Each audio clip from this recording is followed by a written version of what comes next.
So it is week one of marathon training and I'm trying to keep it fairly light this week. So I'm doing 3 runs this week. This is my second one, so 4 and a 5 and a 6 miler. And this is my 5 miler run today, but trying to keep it generally pretty light. 3 runs this week. I'm going to usually be doing 4 a week, but just trying to take it easy. No hills or intervals this week. I'm just kind of relaxing back into it. I've been thinking quite a lot about how to keep my runs interesting and varied.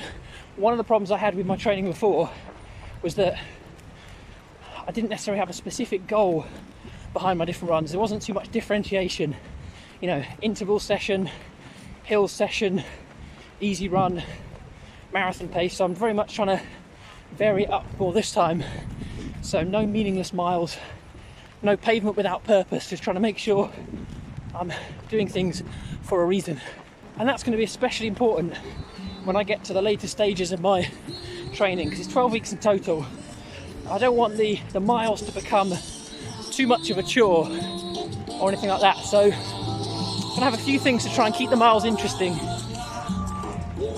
And one of those I've been thinking about is about trying to find a point of interest on each run. So just something that's interesting, could be a place, something to see. So I'm going to be bringing that to you each week, a point of interest. And the first point of interest you're going to see at the end of today's run. It's actually at the start and at the end of the run for today.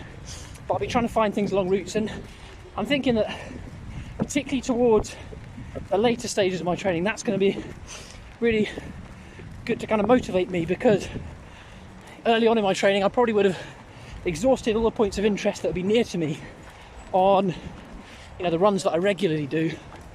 So towards the later stages I'll be venturing out a bit further, maybe taking paths that I wouldn't usually, going to places that I wouldn't usually, and, you know, mixing it up, keeping the interest there so it doesn't get kind of lethargic and boring in my training. So that's the idea. And people have lots of different things they use to try and keep their running interesting. Might be that you kind of use headphones, run with music. Might be something like running with a friend. Maybe when you do easy runs, then you can have a nice chat. Or it might be taking a photo. It could be going to different places. I'm going to take a photo each run. But for me, I'm going to test out this point of interest thing and just see how I find it in my training. So let me know if there's something that you do to try and make your runs interesting, how you try and mix it up. And if you want to follow along my marathon training, then subscribe. This is the first week, but each week rather, I'm going to be doing a video on my training for that week, letting you know how it's going, sharing any tips that I found, and also asking for some advice as well, because I'm very new to long distance running. So any tips, tricks that you can help with, that would be much appreciated. Any suggestions? Just bumped into a colleague back there, had a quick run with him, which was nice. Stayed with him for a little bit, but not too long. I think that might have been his easy pace, but certainly wasn't mine. So I'm heading back now, almost finished. Then going to wrap this up. So we're almost coming up to the point of interest I want to share for this week. Almost at the end of my 5 miles for today. And as I said, each week I'll be bringing you a different point of interest. But let's have a look at what this one is for today. So this week's point of interest is the upside down house along Brighton seafront, and it's basically well, it's like a house that's upside down.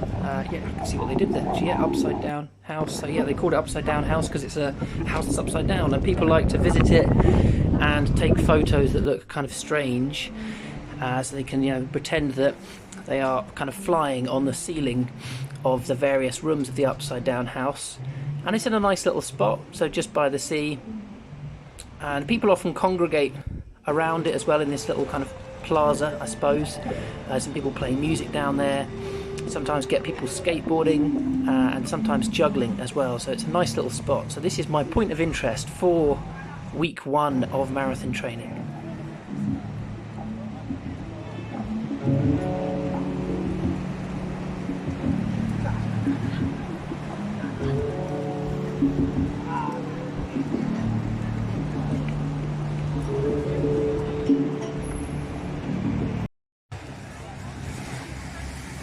So it's the day of the peer-to-peer swim. So you've got loads of people going off in waves, and they're going to be swimming from one pier over here, the west pier, to this pier over there.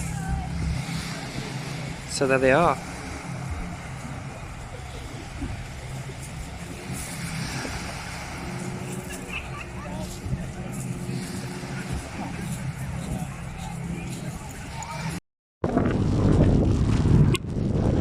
Right, so it's run 3 of the week. It's Sunday, 3rd and final run of this week. It's not the nicest day for it. I've come up to the Downs, so left the coast for this one.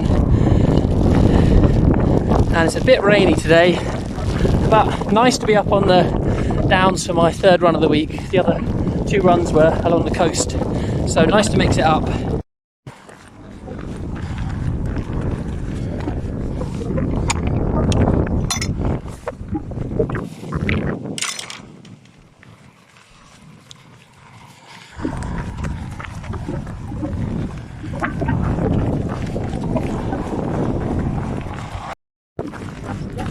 So it's been a good first week of marathon training overall.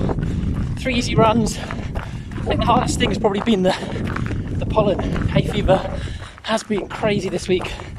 Lots of sneezing, streaming eyes. It has affected my breathing a little bit whilst running, but yeah, as a first week, not too bad. Next week, week 2, I'll be starting to introduce some intervals and some hills and getting into it. So tune in next week. I'll be bringing you another point of interest. This week was the upside down house, and subscribe to follow along. Cheers for tuning in.